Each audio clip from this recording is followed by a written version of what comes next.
Hello, and thank you for joining me today. Nancy Golden here, and we're going to continue our journey in Taking Back Lent. And today is Thursday, day 20. So let's get started. While Lent is a season of reflection, we might find ourselves mired in difficult and complex questions. Why do bad things happen to good people? Why is there suffering in the world? While there are no easy answers to these questions, there are some verses that can bring us a measure of comfort when bad things do happen. For me, three specific verses come to mind. 2 Corinthians 1, verses 3 through 4. Praise be to the God and Father of our Lord Jesus Christ, the Father of compassion and the God of all comfort, who comforts us in all our troubles, so that we can comfort those in any trouble with the comfort we ourselves receive from God. While walking through difficulties is not something we look forward to, we can be grateful for the fact that once we are on the other side, we can be an encouragement to those who are suffering similar circumstances because we have already been through it. We truly understand what they're going through. God will use us to bless others. And while we may wish we did not have that particular experience, it is a joy to be able to minister to others in such a powerful way to help them get through it.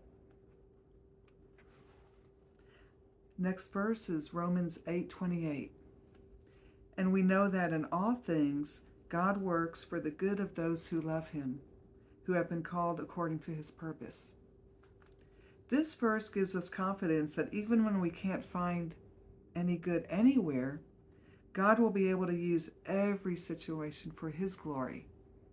I have found this to be true over and over again, although you would not have been able to convince me of it when I was in the midst of the battle. Hindsight is indeed 20/20. And then Genesis 50:20 is Joseph's response to his brothers who had sold him into slavery. You intended to harm me, but God intended it for good to accomplish what is now being done, the saving of many lives. God had a tremendous plan for Joseph's life, a plan that included saving Egypt and the surrounding areas from a dreadful famine. But he went through terrible times, including being thrown in prison before becoming the second most powerful man in Egypt next to Pharaoh. Throughout good times and bad, Joseph remained faithful and obedient, and God was with him in every situation. The answer to the problem of evil and suffering is not to glibly quote these verses. As a matter of fact, that might hurt more than it helps. But studying the meaning of these verses in context and then applying them can provide a powerful reminder that while we can't always know why bad things happen, we can find tremendous comfort in knowing God has a plan that he is working out, even when we don't understand it. Our job is to have faith and to be obedient. And when we don't think we can do that on our own, we can turn to the one who promises to help us in Philippians 4:13. I can do all this through him who gives me strength.